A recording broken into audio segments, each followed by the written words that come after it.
അപ്പോൾ ഇന്നത്തെ നമ്മുടെ topic physicians responsibility in criminal matters. അപ്പം ഇപ്പോൾ ഇതിനൊരു എക്സാമ്പിൾ പറയുകയാണെങ്കിൽ നമ്മൾ ഫിസിഷ്യൻ്റെ അടുത്ത് അല്ലെങ്കിൽ ഡോക്ടറുടെ അടുത്ത് ഒരു ഗൺ ഷോട്ട് ആയിട്ട് അല്ലെങ്കിൽ ഒരു സ്റ്റാബ്ഡ് വൂണ്ടൊക്കെ ആയിട്ട് ഒരാൾ വരികയാണ്. അപ്പോൾ ഡോക്ടർക്ക് ഡൗട്ട് വന്നാണ്, ഓക്കെ ഇത് രണ്ടുപേരും തമ്മിലുള്ള ഫൈറ്റിലുണ്ടായതാണ്, രണ്ടുപേരും തമ്മിൽ എന്തോ പ്രശ്നം നടന്നിട്ടുണ്ട്, അങ്ങനെയാണ് അയാൾക്ക് ഗൺ ഷോട്ട് ഏറ്റത്. അപ്പോൾ അങ്ങനെയൊക്കെ ഡൗട്ട് വരുമ്പോൾ ഡോക്ടർ എന്ത് ചെയ്യും? നേരെ പോലീസിനെ ഇൻഫോം ചെയ്യില്ലേ? അപ്പോൾ ഇങ്ങനെയുള്ള കേസിൽ ഒരു ഡോക്ടർ എന്താണ് ചെയ്യേണ്ടത്? അത് കറക്റ്റായിട്ട് ഇൻഫോം ചെയ്തില്ലെങ്കിൽ എന്തൊക്കെ കോൺസിക്വൻസസ് ഫേസ് ചെയ്യേണ്ടി വരും, എങ്ങനെയൊക്കെയാണ് അത് പണിഷബിൾ ഒഫൻസ് ആവുക? അപ്പോൾ ഇങ്ങനത്തെ കാര്യങ്ങളാണ് നമ്മൾ ഈ ടോപ്പിക്കിൽ ഡിസ്കസ് ചെയ്യാൻ പോകുന്നത്. Okay. In medico-legal cases, treatment gets priority. Thereafter, procedural criminal law will operate in order to avoid negligent death. അപ്പം ഇതുപോലത്തെ കേസ് വന്നാലും ആദ്യം പോലീസ് വന്ന് ഇൻവെസ്റ്റിഗേറ്റ് ചെയ്യുന്ന ട്രീറ്റ്മെന്റ് ആയിരിക്കും അല്ലേ? അപ്പോൾ പ്രോപ്പർ ആയിട്ടുള്ള ട്രീറ്റ്മെന്റ് ആണോ കൊടുത്തിരിക്കുന്നത്? ആ ട്രീറ്റ്മെന്റിൽ എന്തെങ്കിലും തെറ്റ് പറ്റിയിട്ടാണോ ആൾ മരിച്ചത്, അല്ലെങ്കിൽ ആൾക്ക് എന്തെങ്കിലും പറ്റിയതെന്നായിരിക്കും ആദ്യം നോക്കുക. അതിനുശേഷമായിരിക്കും ഇതിനകത്ത് വരുന്ന ക്രിമിനൽ ലോ ഒക്കെ പ്രൊസീഡ് ചെയ്യുക. അപ്പോൾ ആദ്യം ട്രീറ്റ്മെന്റ് പ്രോപ്പർ ആയിട്ടാണോ ചെയ്തതെന്ന് നോക്കും. അതാണ് ഇവിടെ പറയുന്നത്. ഇനി എന്തൊക്കെയാണ് ഇങ്ങനെ ഒരു കേസ് വന്നു കഴിഞ്ഞാൽ, അതായത് ഒരു ഫൈറ്റ് നടന്നിട്ടോ ഒരു ഗൺ ഷോട്ട് ആയിട്ടോ ഒരു ക്രിമിനൽ ഒഫൻസ് എന്തെങ്കിലും ഒരു ഡോക്ടറുടെ അടുത്ത് വരികയാണ്, ക്രിമിനൽ ഒഫൻസ് ആവുന്ന ഇഞ്ചുറീസ് എന്തെങ്കിലും ആയിട്ട് ഒരു ഡോക്ടറുടെ അടുത്ത് ഒരാൾ വരികയാണെങ്കിൽ ആ ഡോക്ടർ എങ്ങനെയാണ് അതിനെ ഡീൽ ചെയ്യേണ്ടത്, അത് പ്രോപ്പറായിട്ട് ഡീൽ ചെയ്തെങ്കിൽ ഡീൽ ചെയ്തില്ലെങ്കിൽ എന്തൊക്കെ കോൺസിക്വൻസസ് ഫേസ് ചെയ്യുമെന്നാണ് നമ്മളിനി പറയാൻ പോകുന്നത്. Okay. Under Section 39 of CRPC, physician should communicate to the police any information about a criminal act that has come to his knowledge. അപ്പോൾ ഇതുപോലെ എന്തെങ്കിലും ഒരു ഇഞ്ചുറി ആയിട്ട് രണ്ടുപേരും തമ്മിൽ ഫൈറ്റിലോ എന്തെങ്കിലും പ്രശ്നങ്ങളായിട്ടൊക്കെ ഉള്ളൊരു അങ്ങനത്തെ എന്തെങ്കിലും കേസ് ഫിസിഷ്യൻ്റെ അടുത്ത് വരികയാണെങ്കിൽ, അതായത് ഇപ്പോൾ കത്തിക്കുത്ത്, വെട്ട് കേസ്, കുത്ത്, അങ്ങനത്തെ കേസുകളൊക്കെ ഇല്ല, അങ്ങനത്തെ കേസ് ഒരു ഫിസിഷ്യൻ്റെ അടുത്ത് വരികയാണെങ്കിൽ ഫിസിഷ്യൻ ആദ്യം എന്ത് ചെയ്യണം? നേരെ പോലീസിനെ ഇൻഫോം ചെയ്യണം. Okay. Under Section of 175 of CRPC, the doctor has to provide all the information if asked by police or magistrate. അപ്പം 175 എന്താ പറയുന്നത്? ഈ ഡോക്ടർ എല്ലാ ഇൻഫോർമേഷനും അല്ലെങ്കിൽ ഫിസിഷ്യൻ എല്ലാ ഇൻഫോർമേഷനും പോലീസോ മജിസ്ട്രേറ്റോ ചോദിച്ചു കഴിഞ്ഞാൽ എല്ലാ ഇൻഫോർമേഷനും പറയാൻ ബാധ്യസ്ഥരാണ്. ഓക്കെ. ഇനി not providing such information or concealing of such information is punishable under section 202 of IPC. അപ്പം ഇൻ കേസ് ഇപ്പോൾ ഈ ഡോക്ടറിന് ഫേവറബിൾ ആയിട്ടോ അല്ലെങ്കിൽ ഫേവറബിൾ ആവാൻ വേണ്ടി അല്ലെങ്കിൽ ആ ക്രിമിനലിനെ സപ്പോർട്ട് ചെയ്യാൻ വേണ്ടി ഹെൽപ്പ് ചെയ്യാൻ വേണ്ടിയിട്ട് ഇങ്ങനത്തെ കാര്യങ്ങൾ, അതായത് ഇങ്ങനെ ഒരു കാര്യം നടന്നിട്ടുണ്ടെന്ന് മറച്ചു വെക്കുകയാണെങ്കിൽ അത് പിന്നീട് പോലീസോ മജിസ്ട്രേറ്റോ അറിയുകയാണെങ്കിൽ എന്ത് പറ്റും? അതൊരു പണിഷബിൾ ഒഫൻസ് ആണ്. ഓക്കെ. അപ്പോൾ അവർക്കെതിരെ ആ ഡോക്ടർക്കോ ഫിസിഷ്യനോ എതിരെ കേസ് എടുക്കാൻ പറ്റും. Next, also, a doctor may be charged under section 201 of IPC for destruction of evidences or if doctor fails to discharge his duties to inform police in time. അപ്പോൾ proper ടൈമിൽ ഇങ്ങനെയുള്ള case പോലീസിന് inform ചെയ്തില്ലെങ്കിലോ evidence distract ചെയ്യാൻ ശ്രമിച്ചാലോ ആ ഫിസിഷ്യനെതിരെ പോലീസിന് case എടുക്കാൻ പറ്റും. Similarly, giving false information by doctors to police on such matters is punishable under law. അപ്പം ഇൻ കേസ് എന്തെങ്കിലും ഫോൾസ് ഇൻഫർമേഷൻ, അപ്പം ഇങ്ങനെ ഒരു ഇഞ്ചുറി നടന്നിട്ടുണ്ട്, അപ്പോൾ ഡോക്ടർ കള്ളം പറയാണ്, ഇല്ല ഇങ്ങനെ നടന്നിട്ടില്ല, അല്ലെങ്കിൽ ഇത് നാച്ചുറൽ ആയിട്ടുള്ള ഒരു ഇഞ്ചുറിയാണ്, വേറെ ഫൈറ്റിലൊന്നും ഉണ്ടായതല്ല, അങ്ങനെയൊക്കെ നോണ പറഞ്ഞാലും അതെന്താണ്? പണിഷബിൾ ഒഫൻസ് ആണ്. Okay. Next, preservation of trace evidence and samples, example gastric lavage, blood, clothing, foreign bodies such as weapon, bullet, pellets, etc. in an injured or poisoning patient or sexual offenses cases should be done by doctor and handed over to the police or investigating officer. അപ്പം ഇങ്ങനെ ഒരു case വന്നു ഈ ഡോക്ടറുടെ അടുത്ത്, അപ്പം ബുള്ളറ്റോ അതിൻ്റെ ഉള്ളിൽ അപ്പം നമുക്ക് ആ ബോഡിയിൽ നിന്ന് എന്തെങ്കിലും ഒരു ബുള്ളറ്റ് കിട്ടി, അല്ലെങ്കിൽ സെക്ഷൽ ഒഫൻസ് ആണെങ്കിൽ എന്തെങ്കിലും പ്യൂബിക് ഹെയറോ അല്ലെങ്കിൽ അതായത് സെമൻ്റെ എന്തെങ്കിലും സെമനൽ സ്റ്റെയിൻസോ ബ്ലഡോ അല്ലെങ്കിൽ പോയിസണിങ് കാരണം ഉണ്ടായ എന്തെങ്കിലും പ്രശ്നമാണെങ്കിൽ ഗ്യാസ്ട്രിക് ലവേജോ, ഇതൊക്കെ ഈ ഡോക്ടർ പ്രിസർവ് ചെയ്തിട്ട് എന്ത് ചെയ്യണം? പോലീസിനോ ഇൻവെസ്റ്റിഗേറ്റിംഗ് ഓഫീസർക്കോ കൈമാറണം. ഓക്കെ. അത് തെളിവായിട്ട് യൂസ് ചെയ്യാൻ പറ്റും. ഇനി preservation of record. The indoor patient's record should be made and preserved for up to 3 years. If relative of patient sick record, it should be provided within 72 hours. അപ്പം ഇങ്ങനെ ഒരു case വന്നു കഴിഞ്ഞാൽ അതിൻ്റെ റെക്കോർഡ് ഒരു 3 വർഷത്തേക്ക് ഈ ഡോക്ടർ അല്ലെങ്കിൽ ഫിസിഷ്യൻ ആ ഹോസ്പിറ്റലിൽ കീപ്പ് ചെയ്തിട്ടുണ്ടാവണം. അപ്പോൾ ആ 3 ഇയേഴ്സിനുള്ളിൽ ആ പേഷ്യൻറ്റിൻ്റെ ഏതെങ്കിലും റിലേറ്റീവ്സ് വന്ന് ചോദിച്ചാൽ 72 അവേഴ്സിനുള്ളിൽ ഈ റെക്കോർഡ് നമുക്ക് കൊടുക്കണം. ഓക്കെ. അപ്പോൾ മനസ്സിലായല്ലോ. അപ്പോൾ എന്തൊക്കെ ഇതിൽ നമ്മൾ പറഞ്ഞത്?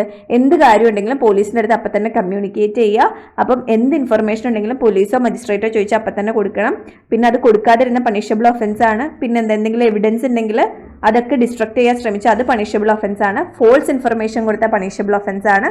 പിന്നെ ഇതുപോലെ ക്ലോത്തിങ്, ഫോറിൻ ബോഡീസ് അങ്ങനെ എന്തെങ്കിലും ഉണ്ടെങ്കിൽ പ്രിസർവ് ചെയ്യുക, എന്നിട്ട് പോലീസിന് കൈമാറുക. പിന്നെന്താ റെക്കോർഡ് എന്തെങ്കിലും ഉണ്ടെങ്കിൽ അതും പ്രിസർവ് ചെയ്യുക. അപ്പോൾ ഇതാണ് ഒരു ഫിസിഷ്യൻ്റെ ഡ്യൂട്ടീസ് പറയുന്നത്. Okay.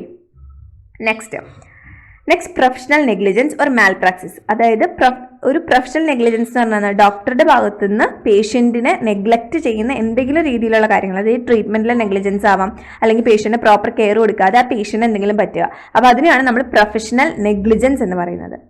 It is defined as absence of reasonable care and skill or willful negligence of a medical practitioner. മനസ്സിലായല്ലോ? അപ്പോൾ reasonable care, absence of reasonable care, proper ആയിട്ടുള്ള കെയർ, സ്കില്ല്, അപ്പോൾ ആ ഡോക്ടറുടെ സ്കില്ല് യൂസ് ചെയ്യാതിരിക്കുക പേഷ്യൻ്റെ അടുത്ത്, അല്ലെങ്കിൽ വിൽഫുൾ നെഗ്ലിജൻസ്, മനഃപൂർവ്വമായിട്ട് ആ പേഷ്യൻറ്റിനെ നെഗ്ലക്ട് ചെയ്തിട്ട് ആ പേഷ്യൻ്റ് എന്തെങ്കിലും പറ്റി കഴിഞ്ഞാൽ അതിനെ നമ്മൾ പ്രൊഫഷണൽ നെഗ്ലിജൻസ് അല്ലെങ്കിൽ മാൽപ്രാക്സിസ് എന്ന് പറയും. ഓക്കെ, ഇനി അതിൻ്റെ continuation, in the treatment of A patient which causes body injury or death of the patient. അതിൻ്റെ ബാക്കിയാണ്, കണ്ടിന്യൂഷനാണ്. അതുകൊണ്ട് പേഷ്യൻറ്റിന് ബോഡി ഇഞ്ചുറിയോ ഡെത്തോ സംഭവിക്കുക, അങ്ങനെ സംഭവിച്ചാൽ അതിനെ നമ്മൾ പ്രൊഫഷണൽ നെഗ്ലിജൻസ് എന്ന് പറയും. അത്രേ ഉള്ളൂ. ഇനി നമുക്ക് ഈ പ്രൊഫഷണൽ നെഗ്ലിജൻസിന് തന്നെ രണ്ടായിട്ട് തിരിക്കാം, സിവിൽ നെഗ്ലിജൻസും ക്രിമിനൽ നെഗ്ലിജൻസും. ഓക്കെ, അപ്പോൾ സിവിൽ നെഗ്ലിജൻസ് എന്താണെന്ന് നോക്കിയേ. In civil negligence a patient brings charges of negligence against doctor for monetary compensation for damages suffered by him. അപ്പോൾ സിവിൽ നെഗ്ലിജൻസ് പറഞ്ഞാൽ ചെറിയ രീതിയിലുള്ള നെഗ്ലിജൻസ് ആയിരിക്കും. അതായത് പേഷ്യൻറ്റ് നിങ്ങൾ ട്രീറ്റ്മെൻറ്റ് ചെയ്തു, അപ്പോൾ ചെറുതായിട്ട് വേദന കൂടി, അല്ലെങ്കിൽ എന്തെങ്കിലും ചെറിയ രീതിയിൽ എൻ്റെ മുറിവ് ഉണങ്ങിയില്ല, അല്ലെങ്കിൽ എനിക്ക് ഇന്ന സ്ഥലത്ത് വേദന കൂടി, അങ്ങനത്തെ എന്തെങ്കിലും കേസസ് പറയും, ചെറിയ കേസിൽ. അതിനാണ് നമ്മൾ സിവിൽ നെഗ്ലിജൻസ് എന്ന് പറയാം. അപ്പോൾ അങ്ങനെ ഈ പേഷ്യൻറ്റിന് എന്തെങ്കിലും തോന്നിക്കഴിഞ്ഞാൽ പേഷ്യൻറ്റിന് കംപ്ലയിൻറ്റ് ഫയൽ ചെയ്യാം. അങ്ങനെയുള്ള കേസിൽ നമ്മൾ സിവിൽ നെഗ്ലിജൻസ് എന്ന് പറയും. Okay, a patient bring charges of negligence against doctor for monetary compensation for damages suffered by him. അപ്പോൾ അങ്ങനെ ചെറിയ എന്തെങ്കിലും കാര്യം കൊണ്ട് പേഷ്യൻറ്റ് എന്തെങ്കിലും സഫർ ചെയ്യേണ്ട വന്നു കഴിഞ്ഞാൽ പേഷ്യൻറ്റിന് ആ ഡോക്ടറെ അടുത്ത് നിന്ന് കോമ്പൻസേഷൻ ചോദിക്കാം. കോമ്പൻസേഷൻ ചോദിക്കുക എന്ന് പറഞ്ഞാൽ അത് കേസായിട്ട് ഫയൽ ചെയ്തിട്ട് ആ ഡോക്ടറെ അടുത്ത് നിന്ന് കോമ്പൻസേഷൻ ചോദിക്കാം. അതിനാണ് നമ്മൾ സിവിൽ നെഗ്ലിജൻസ് എന്ന് പറയുന്നത്. ഡോക്ടറുടെ ഭാഗത്ത് നിന്നാവുന്ന ചെറിയ നെഗ്ലിജൻസിനെയാണ് സിവിൽ നെഗ്ലിജൻസ് എന്ന് പറയുക. ഓക്കെ, ഇനി നെക്സ്റ്റ് ആണ് criminal negligence. Criminal negligence is a gross negligent act that had caused death or severe harm to the patients. അപ്പോൾ ഈ സിവിൽ നെഗ്ലിജൻസ് ആണ് നമ്മൾ പറയുന്നത് ചെറിയ ട്രീറ്റ്മെന്റിൽ എന്തെങ്കിലും പറ്റിയിട്ട് ചെറുതായിട്ട് വേദന കൂടുക അല്ലെങ്കിൽ മുറിവ് ഉണങ്ങുക, അതൊക്കെയാണ്. പക്ഷേ ഈ ക്രിമിനൽ നെഗ്ലിജൻസ് എന്ന് പറഞ്ഞാൽ ഡോക്ടറുടെ കെയർലെസ്നെസ് കൊണ്ട് പേഷ്യൻ്റ് ഒന്നില്ലെങ്കിൽ ഡെത്ത് ആവാം, അല്ലെങ്കിൽ സിവിയർ ആയിട്ടുള്ള ഹാം, അതായത് ചിലപ്പോൾ ആംബ്യൂട്ടഡ് ഒക്കെ ആയിപ്പോൾ, അതായത് ലെഗൊക്കെ ചിലപ്പോൾ മുറിച്ച് മാറ്റേണ്ട വന്നേക്കാം, അല്ലെങ്കിൽ പേഷ്യൻ്റിന് ഒരു ഓർഗൻ ഡാമേജ് വന്നിട്ട്, അല്ലെങ്കിൽ പേഷ്യൻ്റ് ഡെത്ത് ആയിപ്പോയി, അങ്ങനെ സിവിയർ ആയിട്ട് പേഷ്യൻ്റ് എന്തെങ്കിലും പറ്റുകയാണ് ഡോക്ടറുടെ നെഗ്ലിജൻസ് കൊണ്ട്. അതിനെയാണ് നമ്മൾ ക്രിമിനൽ നെഗ്ലിജൻസ് എന്ന് പറയുന്നത്. ഓക്കെ, ഇനി the doctor showed a gross carelessness or gross neglect for the life and safety of the patient. അത് ഓൾറെഡി നമ്മൾ പറഞ്ഞു. അപ്പോൾ ഗ്രോസ് ആയിട്ടുള്ള കെയർലെസ്നെസ്. ഇനി here the patient or relatives of the patient brings allegation of criminal negligence against a doctor. അപ്പോൾ ഇങ്ങനെ പേഷ്യൻറ്റിന് death ആയാലോ പേഷ്യൻറ്റിന് severe ആയിട്ട് എന്തെങ്കിലും പറ്റിയാലോ ഏതൊരു പേഷ്യൻ്റ് ജീവിച്ചിരിക്കുന്നുണ്ടെങ്കിൽ പേഷ്യൻറ്റോ അതല്ലെങ്കിൽ പേഷ്യൻ്റെ റിലേറ്റീവ്സിനോ കോർട്ടിൽ ക്രിമിനൽ ഒഫൻസ് ആയിട്ട്, അതായത് ഒരു ക്രിമിനൽ കുറ്റം എന്ന രീതിയിൽ കോർട്ടിൽ കേസ് ഫയൽ ചെയ്യാം. അതിനാണ് നമ്മൾ ക്രിമിനൽ അപ്പം അങ്ങനെയുള്ള നെഗ്ലിജൻസിനെയാണ് ക്രിമിനൽ നെഗ്ലിജൻസ് എന്ന് പറയുക. Criminal negligence is serious than civil negligence. അത് നിങ്ങൾക്ക് ഇപ്പോൾ പറയുമ്പോൾ മനസ്സിലായിട്ടുണ്ടാവും അല്ലേ. ക്രിമിനൽ നെഗ്ലിജൻസ് ആണ് സിവിൽ നെഗ്ലിജൻസിനേക്കാളും കുറച്ചുകൂടെ സീരിയസ് ആയിട്ടുള്ളൊരു കാര്യം. അപ്പോൾ അത്രയായല്ലോ. അപ്പോൾ നമ്മൾ ഇത്ര നേരം ഫിസിഷ്യൻ്റെ റെസ്പോൺസിബിലിറ്റീസും ഫിസിഷ്യൻ്റെ നെഗ്ലിജൻസും പറഞ്ഞു. ഇനി നമുക്ക് medico legal aspects of AIDS നോക്കാം. AIDS okay. HIV attaches itself to the T receptor molecule on T helper lymphocyte in order to infect them. അപ്പോൾ HIV അറിയാലോ, ഹ്യൂമൻ ഇമ്മ്യൂണോ ഡെഫിഷ്യൻസി വൈറസ്. അപ്പം ഈ വൈറസ് എന്ത് ചെയ്യും, T receptor molecule on T helper lymphocyte. അപ്പോൾ T helper lymphocyte T receptor moleculeലേക്ക് attach ചെയ്യും. എന്നിട്ട് ഇതെന്താ ചെയ്യുന്നത്, ഇത് നെക്സ്റ്റ് സെൽസിനെ ഓരോന്നായിട്ട് മൊത്തം ഒരു വൈറൽ ഫാക്ടറി ആയിട്ട് മൊത്തം അഫക്റ്റ് ചെയ്ത് കൊടുക്കും. അങ്ങനെയാണ് എല്ലാ സെൽസും HIV അഫക്റ്റ് ചെയ്യുന്നത്, അല്ലെങ്കിൽ HIV ബാധിക്കുന്നത്. T helper lymphocytes are found in most body fluids such as semen, saliva, tears and breast milk. അപ്പം ഈ T lymphocytes എന്ന് പറയാൻ നമ്മുടെ യൂഷ്വലി ബോഡി ഫ്ലൂയിഡ്സിലാണ് കാണുന്നത്, സെമൻ, സലൈവ, ടീയേഴ്സ്. അതുകൊണ്ടാണ് ബോഡി ഫ്ലൂയിഡ്സ് വഴി HIV ട്രാൻസ്ഫർ ആവാൻ കാരണമാവും എന്ന് പറയുന്നത്. ഓക്കെ, ഇനി ഇതിൻ്റെ ട്രാൻസ്മിഷൻ എങ്ങനെയാണെന്ന് നോക്കാം. ത്രൂ സെക്ഷൽ ഇൻ്റർകോഴ്സ്, അതെല്ലാവർക്കും അറിയാലോ. അപ്പം അൺപ്രൊട്ടക്റ്റഡ് സെക്ഷൽ ഇൻ്റർകോഴ്സിലൂടെ HIV ഓപ്പോസിറ്റ് പാർട്ട്ണർക്ക് വരാം. നെക്സ്റ്റ് ബ്ലഡ് ട്രാൻസ്ഫ്യൂഷൻ, അതും അറിയായിരിക്കും അല്ലേ. അപ്പം ഇപ്പോൾ യൂസ്ഡ് സിറിഞ്ച് തന്നെ വീണ്ടും യൂസ് ചെയ്തു, അല്ലെങ്കിൽ ഒരു ബ്ലഡ് ട്രാൻസ്ഫ്യൂഷൻ, ഒരു HIV ഉള്ള ആളിൽ നിന്ന് ബ്ലഡ് ട്രാൻസ്ഫ്യൂഷൻ നടത്തി വേറൊരാളിലേക്ക് ആ ബ്ലഡ് ട്രാൻസ്ഫ്യൂഷൻ നടത്തുമ്പോൾ അങ്ങനെയും HIV വരാം. ദെൻ ട്രാൻസ്പ്ലാസൻ്റ് അറിയാലോ, മദർ ടു ബേബി HIV വരാം. അതാണ് ഇതിൻ്റെ ഫോം ഓഫ് ട്രാൻസ്മിഷൻ. ഓക്കെ, അപ്പോൾ എങ്ങനെയാണ് HIV വൈറസാണ് കോസ് ചെയ്യുന്നതെന്ന് പറഞ്ഞു, പിന്നെ ഇതിൻ്റെ ട്രാൻസ്മിഷൻ പറഞ്ഞു. നെക്സ്റ്റ് മെഡിക്കോ ലീഗൽ ആസ്പെക്ട്, നമുക്ക് വേണ്ടത് ഇതാണ്. മെഡിക്കോ ലീഗലി എന്താണ് HIVയുടെ importance. Okay, Mandatory testing, that is without consent of the person, is done for screening donors for blood, semen, organs or tissues. അപ്പോൾ നമ്മൾ ഒരു ഓർഗൻ ട്രാൻസ്പ്ലാന്റേഷന് വേണ്ടിയിട്ട് അല്ലെങ്കിൽ ഒരു ടിഷ്യൂ ട്രാൻസ്പ്ലാന്റേഷൻ അല്ലെങ്കിൽ ഒരു ബ്ലഡ് ഡൊണേറ്റ് ചെയ്യാൻ ഇങ്ങനെയുള്ള കേസിൽ എന്ത് ചെയ്യും, നമ്മൾ പേഷ്യൻറ്റിൻ്റെ കൺസെൻറ്റ് ഇല്ലാതെ തന്നെ HIV ടെസ്റ്റ് ചെയ്യും. അത് എല്ലാവർക്കും ചെയ്യില്ലേ, നമ്മൾ ബ്ലഡ് ഒക്കെ ഡൊണേറ്റ് ചെയ്യുമ്പോൾ പ്രത്യേകിച്ച് കൺസെൻ്റ് ഒന്നും ഇല്ലാതെ, സമ്മതം ഇല്ലാതെ നമ്മൾ എന്തായാലും അതൊക്കെ ചെയ്യും. എന്നാലാണ് നമുക്ക് പ്യുവർ ബ്ലഡ് ആണെങ്കിൽ മാത്രമാണ് നമുക്ക് വേറൊരാളിലേക്ക് ട്രാൻസ്ഫ്യൂസ് ചെയ്യാൻ പറ്റുള്ളൂ, ട്രാൻസ്മിഷൻ നടത്താൻ പറ്റുള്ളൂ. According to guidelines laid by the government of India, the status of HIV should not be disclosed to blood donor. അപ്പോൾ ബ്ലഡ് ഡോണറുടെ അടുത്ത് പറയാൻ പാടില്ല. അപ്പം ഇന്ത്യൻ കോൺസ്റ്റിറ്റ്യൂഷൻ അനുസരിച്ച് പറയുന്നത് ആ HIV ഉണ്ടെന്നുള്ളത് ആ ബ്ലഡ് ഡോണറുടെ അടുത്ത് ഡിസ്ക്ലോസ് ചെയ്യാൻ പാടില്ല എന്നാണ്. പക്ഷെ ഇപ്പം നമ്മൾ അങ്ങനെയല്ല ചെയ്യുന്നത് usually. If the blood is drawn positive, it should be discarded. Once blood sample is drawn, the register of patient identities should be kept quite separate and sample identified only with a code number. അപ്പോൾ നമ്മൾ ഇപ്പോൾ blood drone ചെയ്തു, അത് പോസിറ്റീവായി, അത് discard ചെയ്തിട്ട് ആ blood sample എടുത്ത് നമ്മൾ രജിസ്റ്റർ പേഷ്യൻ്റ് ഐഡൻറ്റിറ്റി ഒക്കെ മാറ്റിയിട്ട് അവിടെ കോഡ് വെച്ചിട്ടാണ് നമ്മളതിനെ കോഡ് വെച്ചിട്ടാണ് നമ്മളതിനെ എന്താ പറയുക, ആ നൊട്ടേഷൻ കൊടുക്കുക, അല്ലെങ്കിൽ അങ്ങനെയാണ് നമ്മൾ അതിനെ നോട്ട് ചെയ്യുന്നത്. ഇപ്പോൾ കോഡ് നമ്പർ ഉണ്ടാവും, ഓരോരുത്തരുടെ പേരിന് പകരം അതിന് പകരമായിട്ട് നമ്മൾ ഓരോ കോഡ് നമ്പേഴ്സ് വെച്ചിട്ടുണ്ട്. അപ്പോൾ ആ കോഡ് നമ്പർ വെച്ചിട്ട് നമുക്ക് അറിയാൻ പറ്റും ഇത് ഇന്ന പേഷ്യൻറ്റിൻ്റെ ആണെന്ന് വെച്ചാൽ കോമൺ മാൻ അറിയാൻ പറ്റില്ല, അതിനെപ്പറ്റി അറിയാവുന്നവർക്ക് അറിയാൻ പറ്റും ആ കോഡ് നമ്പർ വെച്ചിട്ട്. Okay. If the donor wants to know the result of HIV test, he should be referred to an accessible HIV testing center where supplemental tests with counseling will be offered to him. കണ്ടോ, അപ്പോൾ നമ്മൾ direct ആയിട്ട് ആ ആളുടെ അടുത്ത് പറയാതെ, ഇപ്പം അയാൾക്ക് HIVയുടെ ടെസ്റ്റ് റിസൾട്ട് എന്തായാലും അറിയണമെന്നുണ്ടെങ്കിൽ നമ്മൾ HIV ടെസ്റ്റ് അക്സസിബിൾ ആയിട്ടുള്ളൊരു സെൻറ്ററിലേക്ക് ആളെ റെഫർ ചെയ്യും. അവിടെ ചെന്നിട്ട് ടെസ്റ്റ് റിസൾട്ട് വാങ്ങി അയാൾക്ക് ഒരു കൗൺസിലിംഗ് കൊടുക്കാൻ പാകത്തിനുള്ളൊരു സെൻറ്ററിലേക്ക് നമ്മൾ ആളെ റെഫർ ചെയ്ത് വിടുവാണ് യൂഷ്വലി ചെയ്യുന്നത്.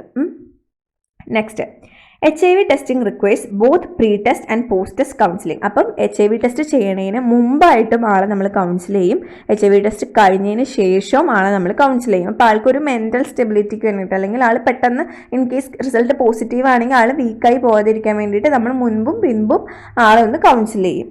ഇനി patient has to be informed face to face about the test result and not over the telephone or by a third party. അപ്പോൾ ഇതിൽ പറയുന്ന പോലെ നേരിട്ട് വേണം നമ്മളിത് പറയാനായിട്ട്. ഇപ്പോൾ നമ്മൾ പറഞ്ഞില്ലേ, ആദ്യം ഹോസ്പിറ്റലിൽ നമ്മൾ ടെസ്റ്റ് ചെയ്തിട്ട് പോസിറ്റീവ് ആണെന്ന് തോന്നുകയാണ്, അപ്പോൾ പേഷ്യൻറ്റിന് റിസൾട്ട് എന്തായാലും അറിയണമെങ്കിൽ നമ്മൾ വേറെ സ്ഥലത്തേക്ക് റെഫർ ചെയ്തിട്ട് അവിടെ കൗൺസിലിംഗും കൂടെ കൊടുക്കുന്ന ഒരു സ്ഥലത്തേക്കായിരിക്കും നമ്മൾ റെഫർ ചെയ്യുക. അപ്പോൾ റെഫർ ചെയ്ത് കഴിഞ്ഞാൽ അവിടെയുള്ള ആളുകൾ ആരാണെങ്കിലും നമ്മൾ ഫേസ് ടു ഫേസ്, അതായത് പേഷ്യൻറ്റിനെ നേരിട്ട് വേണം നമ്മളിത് അറിയിക്കാനായിട്ട്. ഫോണിൽ കൂടെയോ അല്ലാതെ മൂന്നാമതൊരാൾ പറഞ്ഞിട്ടോ അവരിത് അറിയുന്നത് ഡയറക്റ്റായിട്ട് നമ്മൾ പേഷ്യൻ്റെ അടുത്തത് പറയണം. HIV positivity should not be reveal to unauthorised persons. അപ്പോൾ ഇപ്പോൾ ഒരാളെ നമ്മൾ ടെസ്റ്റ് ചെയ്തു, അപ്പോൾ അയാൾ HIV പോസിറ്റീവാണെന്ന് നമ്മൾ അറിഞ്ഞു, ഇത് നമ്മൾ വേറെ അൺഓതറൈസ്ഡ് പേഴ്സൻ്റെ അടുത്തിട്ട് ഡിസ്ക്ലോസ് ചെയ്യാൻ പാടില്ല. ഓക്കെ, അത്രയും റെലവെൻ്റ് അല്ലെങ്കിൽ നമ്മൾ ഡിസ്ക്ലോസ് ചെയ്യാൻ പാടില്ല, അല്ലെങ്കിൽ അത്രയും ക്ലോസ് റിലേറ്റീവ് ആയിരിക്കണം, അത്രയും എന്തായാലും അറിയിച്ചേ പറ്റൂ, അങ്ങനെയുള്ള കേസിൽ മാത്രമാണ് നമ്മൾ ഡിസ്ക്ലോസ് ചെയ്യാമുള്ളൂ. ഇനി if pregnant, they should be allowed to decide whether to continue or terminate the pregnancy. അപ്പോൾ ഇനി പ്രഗ്നൻ്റ് ആയിട്ടൊരാളാണ് നമുക്ക് HIV പോസിറ്റീവ് ആയത്, അപ്പോൾ എന്ത് പറഞ്ഞാലും ആ പ്രഗ്നൻ്റ് ആയിരിക്കുന്ന വ്യക്തിയുടെ പേഴ്സണൽ ചോയ്സ് ആണ് ആ പ്രഗ്നൻസി ടെർമിനേറ്റ് ചെയ്യണം. അതായത് MTP ചെയ്യണോ അതോ MTP ചെയ്യണ്ടയോ, അതായത് മെഡിക്കൽ ടെർമിനേഷൻ ഓഫ് പ്രഗ്നൻസി. അപ്പോൾ ടെർമിനേറ്റ് ചെയ്യണോ ആ പ്രഗ്നൻസി അതോ കീപ്പ് ചെയ്യണോ എന്നുള്ളത് ആ പേഴ്സൻ്റെ പേഴ്സണൽ ചോയ്സ് ആണ്. Next, HIV positive women should be advised to avoid pregnancy. There is 1 in 3 chance of having an infected child. അപ്പം 1 കുട്ടിക്ക് HIV വരാനുള്ള ചാൻസ് ഉള്ളത് കൊണ്ട് പ്രഗ്നൻ്റ് ആയിട്ടുള്ള പോസിറ്റീവ് വിമൻ്റെ അടുത്തത് മാക്സിമം പ്രഗ്നൻസി അവോയ്ഡ് ചെയ്യാനായിട്ട് നമുക്ക് പറയാം. അതായത് ഇപ്പോൾ ഒരാൾ പ്രഗ്നൻ്റ് അല്ല ബട്ട് പ്രഗ്നൻ്റ് ആവാൻ ചാൻസ് ഉണ്ട്, അങ്ങനെയാണെന്നുള്ള കേസിൽ മാക്സിമം അവോയ്ഡ് പ്രഗ്നൻസി എന്ന് നമുക്ക് പറയാം. കാരണം 3 കുട്ടിക്ക് എന്തായാലും HIV വരാനുള്ള ചാൻസ് അവിടെ കൂടുതലാണ്. ഇനി a man suffering from AIDS knowingly marries a woman and transmits the infection to that woman would be guilty under section 269 IPC. അതായത് ഇപ്പോൾ ഒരാൾക്ക് അറിയാം അയാൾക്ക് എയ്ഡ്സ് ഉണ്ടെന്ന്, ഇപ്പോൾ ഒരു അയാൾക്ക് അറിയാം എയ്ഡ്സ് ഉണ്ടെന്ന്, അപ്പോൾ പർപ്പസ്ഫുള്ളി അയാൾ വേറൊരു വിമനായിട്ട് സെക്ഷൽ ഇൻ്റർകോഴ്സ് ചെയ്ത് മനഃപൂർവ്വം HIV പാസ് ചെയ്യുകയാണെങ്കിൽ അത് സെക്ഷൻ 269 IPC പ്രകാരം കുറ്റകരമാണ്. ഓക്കെ, അപ്പോൾ ഇത്രയാണ് HIV വരുന്നത്. അപ്പോൾ HIV നിങ്ങൾ ജസ്റ്റ് അതിൻ്റെ HIV എന്താണെന്ന് എഴുതുക, പിന്നെ എൻ്റെ ട്രാൻസ്മിഷൻ എഴുതുക, മെഡിക്കോ ലീഗൽ ആസ്പെക്ട് എഴുതുക. മെഡിക്കോ ലീഗൽ ആസ്പെക്റ്റിൽ പറയുന്നത് എങ്ങനെയാണ് എൻ്റെ ടെസ്റ്റ്, കൺസെൻറ്റ് വേണോ കൺസെൻറ്റ് വേണ്ടയോ, എങ്ങനെയാണ് കൺസെൻറ്റ് ഇല്ലാതെ എപ്പോഴാണ് ടെസ്റ്റ് ചെയ്യുന്നത്, പിന്നെ എന്താണ് നമ്മുടെ ലോ പറയുന്നത്, പിന്നെ ടെസ്റ്റ് ചെയ്യാനായിട്ട് എങ്ങനെയാണ് നമ്മൾ വിടുന്നത്, ലൈക്ക് ഹോസ്പിറ്റലിൽ ടെസ്റ്റ് ചെയ്തിട്ട് നമ്മൾ പിന്നെ വേറൊരു സ്ഥലത്തേക്ക് റെഫർ ചെയ്യുന്ന കാര്യം പറഞ്ഞു. അങ്ങനെ ടെസ്റ്റിംഗ് സെൻറ്ററിലേക്ക് റെഫർ ചെയ്യുന്ന കാര്യം പറയുക. അതിനുശേഷം പേഷ്യൻറ്റിന് പ്രീ ടെസ്റ്റും പോസ്റ്റ് ടെസ്റ്റും ആയിട്ട് കൗൺസിലിംഗ് ചെയ്യണ കാര്യം പറഞ്ഞു. പിന്നെ ഫേസ് ടു ഫേസ് ആയിരിക്കണം ഇൻഫോർമേഷൻസ് പാസ് ചെയ്യേണ്ടത്.